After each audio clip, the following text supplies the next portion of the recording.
If you're looking for your next beach read, you'll love best-selling author Courtney Walsh's latest Nantucket romance, What Matters Most. Emma and her young son return to Nantucket for a fresh start, still reeling from her husband's death and carrying a long-held secret. Jamie came to Nantucket for one reason: deliver his letter to military widow Emma and move on. But when Emma mistakes Jamie for someone answering her ad to fix up the apartment over her garage, Jamie sees an opportunity to atone for his past. As they work together, their attraction transforms into something neither expected. But the longer Jamie waits to reveal his true reason for helping Emma, the more he'll have to lose. Can Emma and Jamie both learn life is more than your worst mistake? Set over one Nantucket summer, What Matters Most is a captivating romance. What Matters Most by Courtney Walsh is available wherever books or ebooks are sold, or visit Tyndale.com for more information about this Christian contemporary romance. What Matters Most by Courtney Walsh, available now. Welcome to Story Chats at Inspy Romance. I'm Elizabeth Madry, and I'm here with my two co-hosts. I'm Narelle Atkins. I'm Valerie Comer. And we've got Jaycee Weaver back with us today to talk about books with awesome mom characters in them. Thank you for joining us, Jaycee. It's my pleasure to be here. Thank you so much.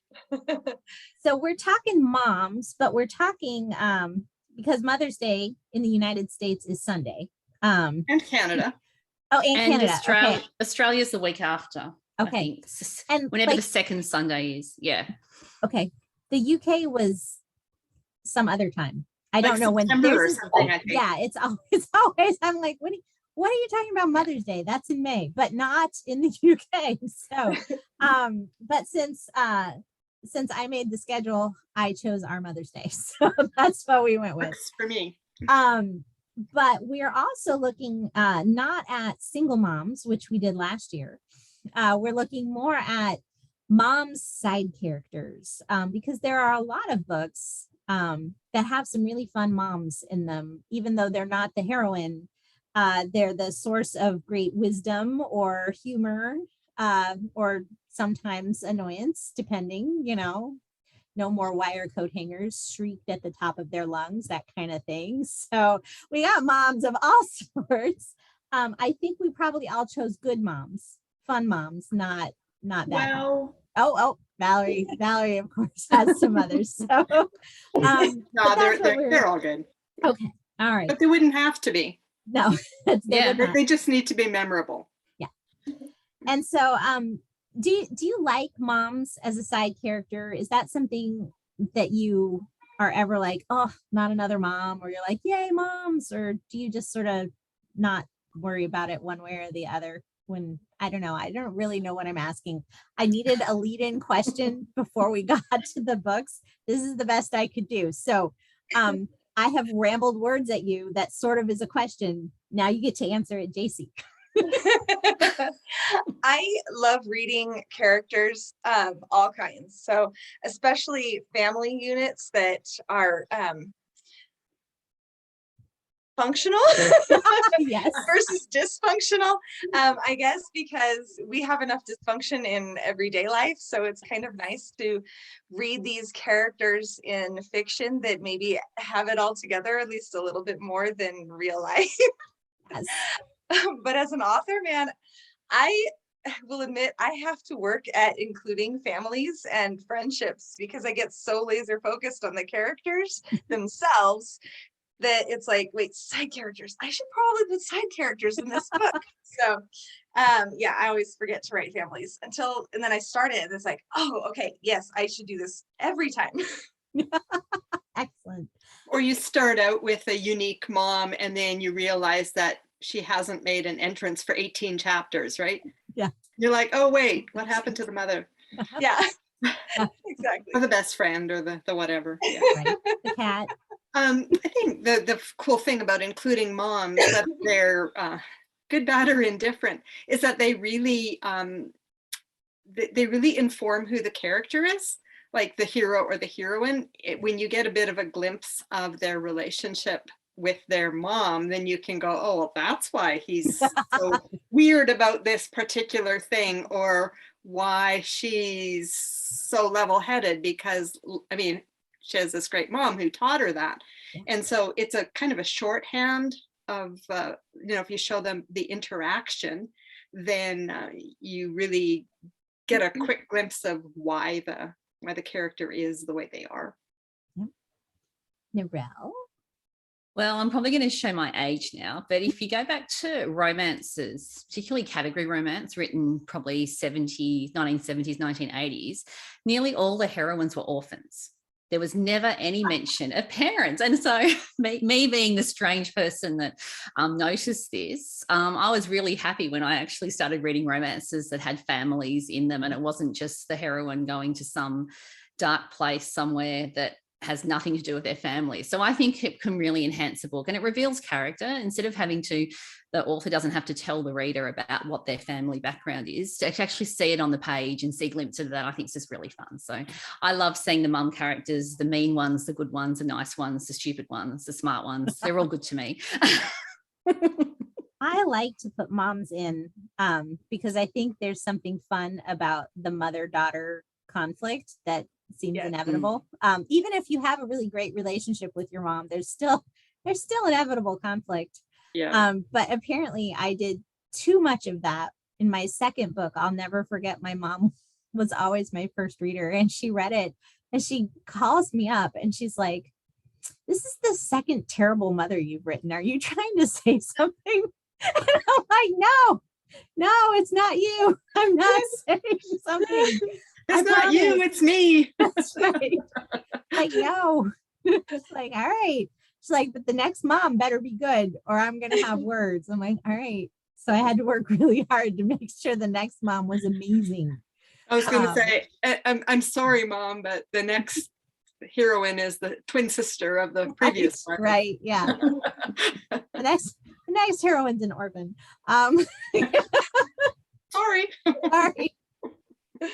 So I do like reading moms. I think moms are fun. I agree. They give you good insight.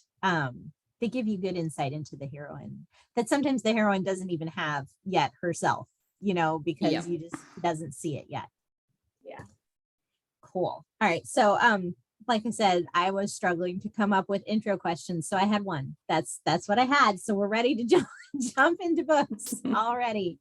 So Jaycee, why don't you take us away with your first book? So my first mom, I'm going to go with mom because Ma Porter from Becky Wade's Porter series is probably one of my favorite Christian fiction moms. Probably the most memorable. And since I am the worst at remembering any details from any book ever, the fact that Ma Porter stands out in my memory years after reading the series says something to me. Yeah. That's legit. Yeah. So I really loved the way that she shaped all of the kids, and they continued to go to her for things. And she was really a voice of reason periodically, but also, they didn't want to disappoint her, and her opinion of them mattered, and that helped shape and drive their character arcs, in each book. So I kind of loved her for all of that. So right. Yeah. Excellent. Valerie? I do like that idea too, of like if you've got a sibling series where the mom in this case is somebody that really is visible that way. However, that's not who I'm talking about today. The first book I've got on my list is Saving Grace by Amy Anguish. When Michelle is part of a multi-vehicle collision that kills a guy and his pregnant wife. They were on their way to the hospital to have a baby, and the baby survives, but the parents don't. And Michelle is just like, it wasn't her fault, but she feels really crushed by it. And she really feels that she needs to do what she can for this baby, whose name is Grace. So there's your title, Saving Grace.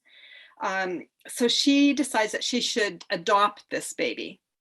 And she's single, and she's been a bit flighty up to this point. So people are like, "Are you really sure?" She's like, "Yeah, this is what I have to do."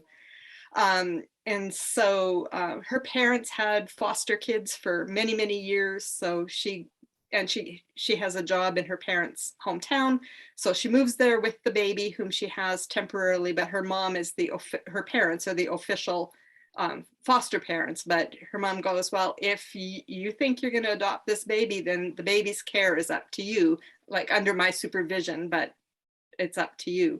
Then we've got also a best friend's fake relationship kind of thing going. He's like, well, I'll support you in this whatever way I can, even if that means I need to marry you so that you can adopt this baby. But he really doesn't think she should, but he can't come out and say that. But the mom through the story, Michelle's mom, is just a voice of wisdom and reason, and just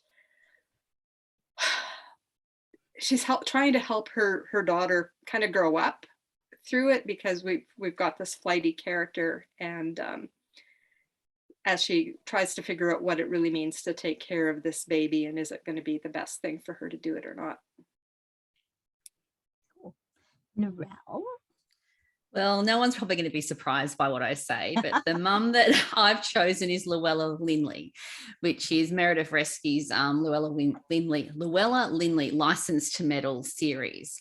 And so there's 3 books in this series, and Louella Lindley is a Regency romance author who matchmakes her characters and gets the bright idea that her 3 single children should be matchmaked in real life. And it's a very funny series. So there's, in organised backup, you've got Megan, who gets matched with Cam the policeman. So imagine if your mother is pulled over by a policeman because she's speeding, and then decides the policeman should be her daughter's future husband. So that's the first one. And the second one is with Chloe and Michael, and Michael's a lawyer, and so she decides that this lawyer should marry her daughter, and her daughter's very much a feminist and really isn't interested in being in an old-fashioned marriage situation. So that is a fun story as well.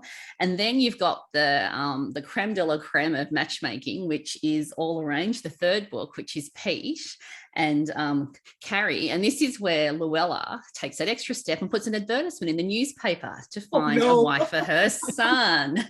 And then when the families effectively do the old-fashioned matchmaking, arranged marriage for them as well. So I think Louella Lindley will have to win, as far as I'm concerned, the crown for most memorable mum and most meddling and interfering mum at the same time, but also very lovable.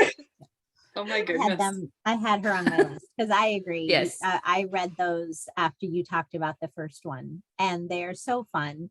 The second, like the first one is all light and joy and hilarity. The second 2, both of the other 2 are still hilarious, but they have more serious topics in them as well, which is fun if you're looking for something with meat. They're not only amusing and light, but they have meaty moments. Moments. Yeah, it's a great series. Today is brought to you by the letter M. That's right. Marvelous mothers and meaty moments. Yes. Yeah. Meddling. Meddling. But yes. Yeah, Louella is fabulous. She is. Super, super fun.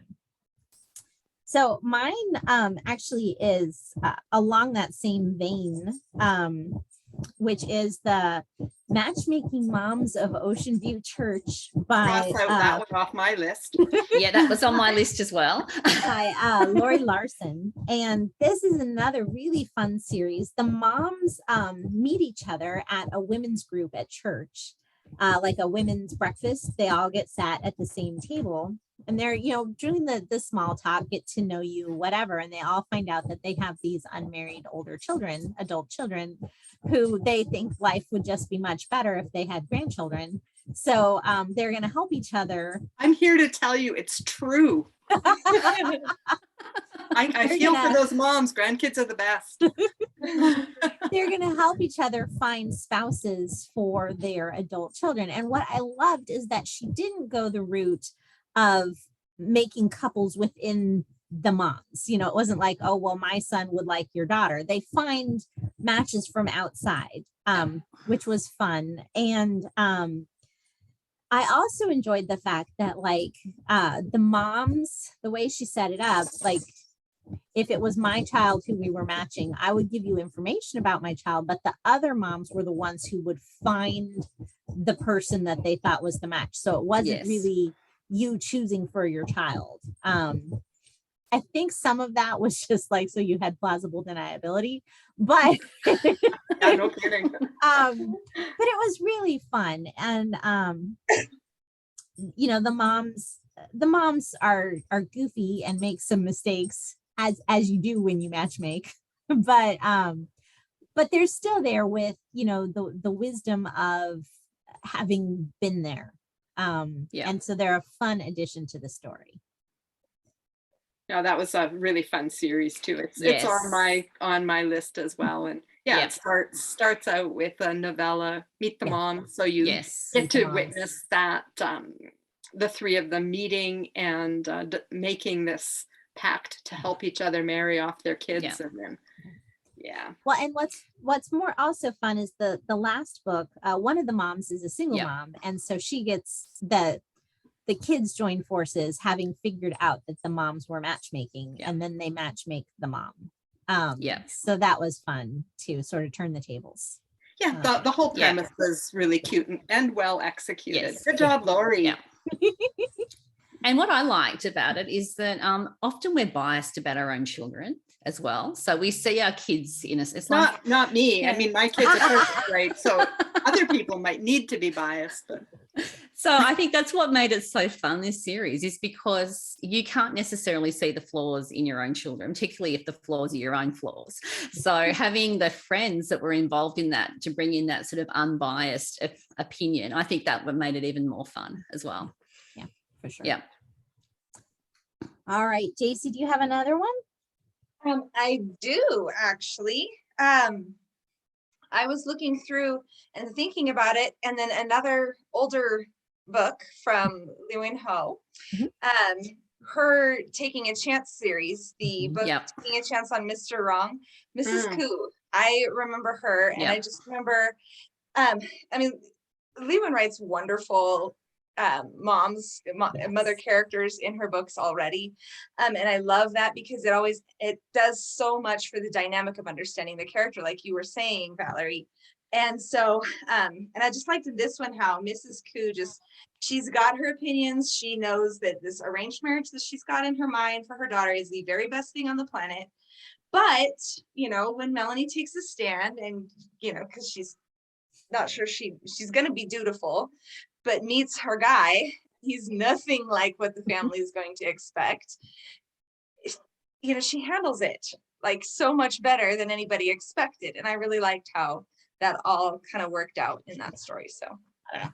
A lot of that series in particular, and some of Liwen's others as well, with the Asian aspect and seeing the culture in the older generation and the mom's generation, and getting to see how the parental expectations are so strong in the Chinese culture was really interesting. Yeah, lots of fun. I love that in her book. It adds such a layer that It does. Yes. That I wouldn't be able to write in. No. Not a ton of research or talking to Liwen, I guess. No, I love it. I love it. That is a fabulous book. And I will cross it now off my list of books that I have as well. So, Valerie, what's your next one? And my next one is also an oldie, Lesson in Love by Autumn Macarthur. Yeah. Set in Edinburgh between two teachers who both got voluntold to help create a sensory garden at the church. And Fraser is trying to get to know Sarah, and she's always like at school, he's been interested in her, but she's just like, after school hours, she's just gone, and nothing he says is going to make any difference. So when he sees her at the garden, he's like, we have another point of contact here. Sarah has been avoiding everyone else because she doesn't want anyone to know about her mom's early onset dementia. So the mom in this story has some problems, but her daughter looks after her so well that it makes her a memorable mom character as well, in my view. I mean, that story obviously wouldn't be remotely the same if there was a different type of mom than that one. Yeah. Very true. So, yeah. I feel like Fraser's mom is in that some as well. That could be. I didn't reread the whole thing, but that series is about Fraser and his siblings. Yeah. So yeah, I Yeah. do remember the mom And it vaguely in parents? those books. because Frasier has some self-esteem type problems as well. And I vaguely recall his mom having some good words for him in that one. I love Autumn's books, but I haven't read that one Yeah. in Yeah, Queen's Age. I Nor didn't have look I. up what year it was, but Yeah. I wouldn't be surprised if it was like 2015, 2016. Yeah, So it's been a while. I skimmed through the first few chapters and I was like, yes, this definitely qualifies, but I did not. Yeah. Sorry, Autumn, I didn't reread the whole thing. But it's a good one. It is. Yes. Yes. Narelle, what you got? Okay, I'm going to jump back to Liwen Y Ho with her latest book, Okay. Joined at the Hip. Now, this is a fake relationship story, and I'm not going to talk about the story because in a few weeks' time, you'll be hearing our fake relationship episode and you can hear more about the story. But what I am going to talk about is this book has two mums, and this is double trouble mums. So think double trouble toddlers. And then age them a little bit, and this is what you have. And so the hero and heroine's mothers play mahjong together on a regular basis, and they are super snarky. They do not, it's not that they don't like each other, but they have to be better than each other, and they're always playing one up on each other and not very happy if they lose, and my child's better than this, and it's all that kind of stuff. And it's just super fun to watch these parents completely oblivious to the fact that their offspring are in a fake relationship. And that's what I really love about this story. So you got two very strong-willed women.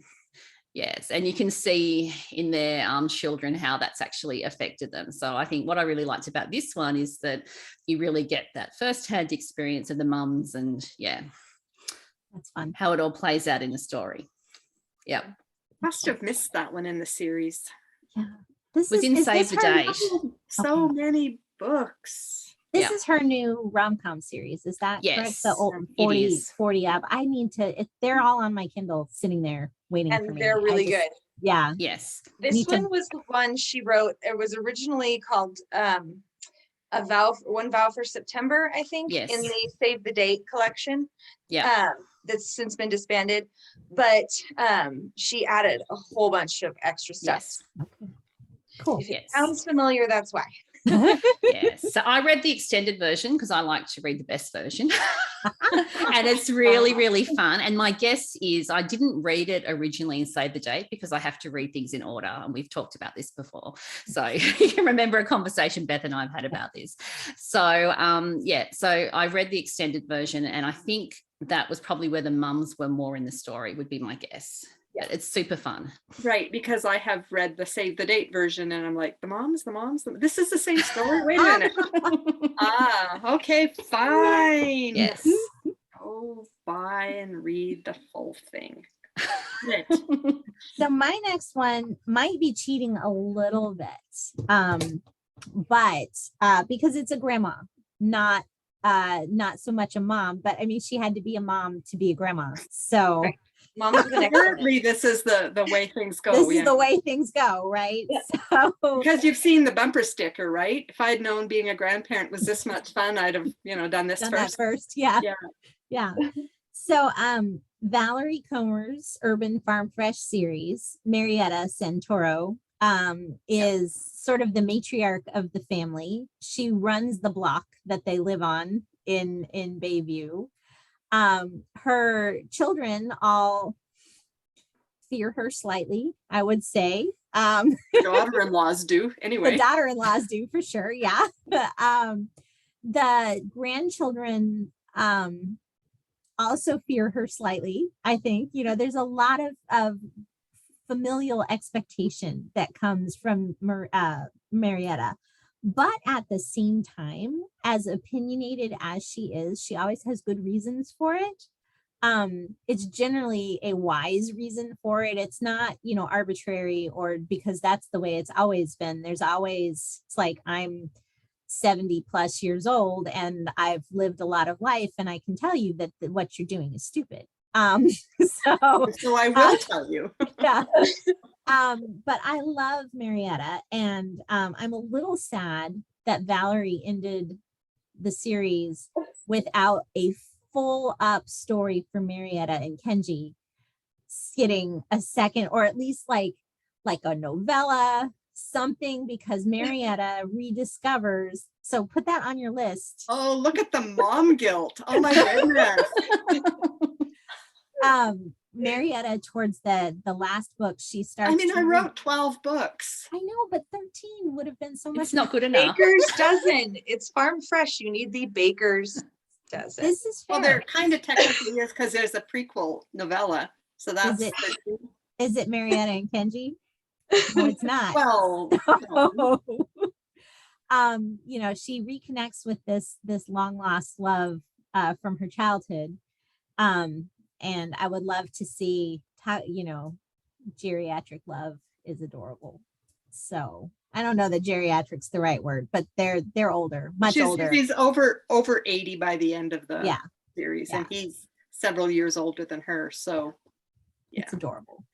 But I love Marietta. May or may not get a little conclusion to that in the first Farm Fresh Market romance, and you may or may not appreciate it. You killed them off.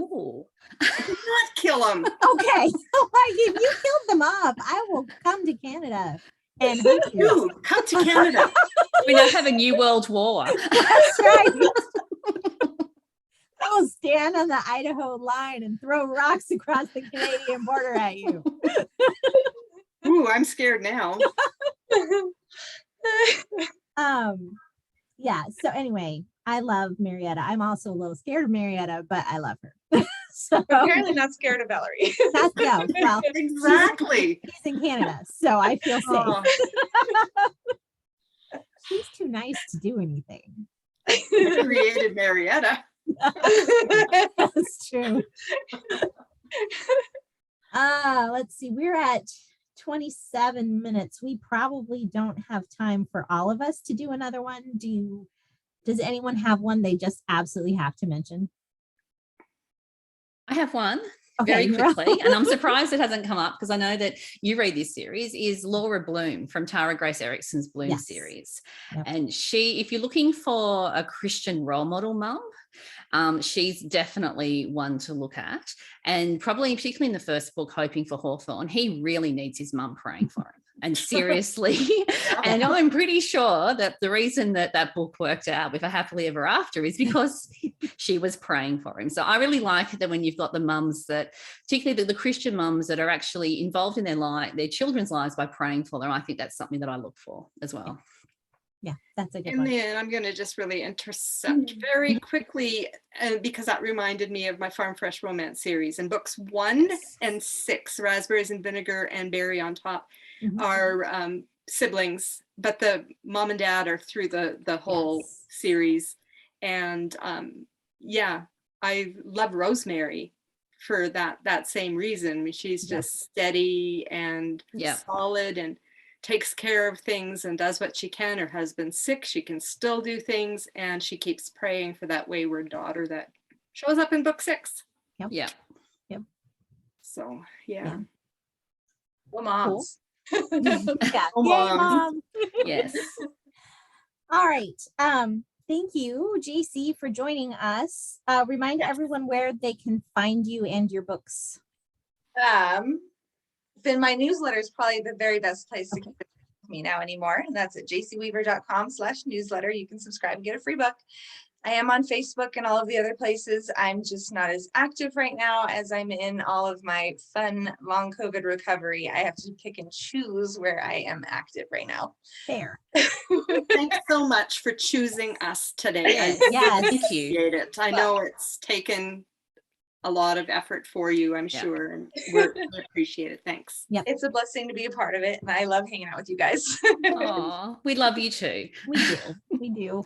And I'm grateful that you have long COVID as opposed to having succumbed to COVID. So praise the Lord. All right. So if we missed your favorite mom, let us know. Now, not your actual mom. We know that's your favorite mom. Go hug your mom, call your mom. Everybody call your mom. But then tell us your favorite fictional mom in the comments if we missed her. And I'm sure we did. There's so many good there are ones. so many fabulous fictional moms. And if you're missing your mom, then I'm giving you a big hug because that hurt. So Yes. Yeah. Yes, indeed. You can find information about the podcast at inspiromance.com/storychats. If you are watching on YouTube, don't forget to subscribe and hit the notification bell. And we will look forward to seeing you next week. In the meantime, don't forget to fall in love with a good book. Goodbye, everybody. Bye. Goodbye, everyone.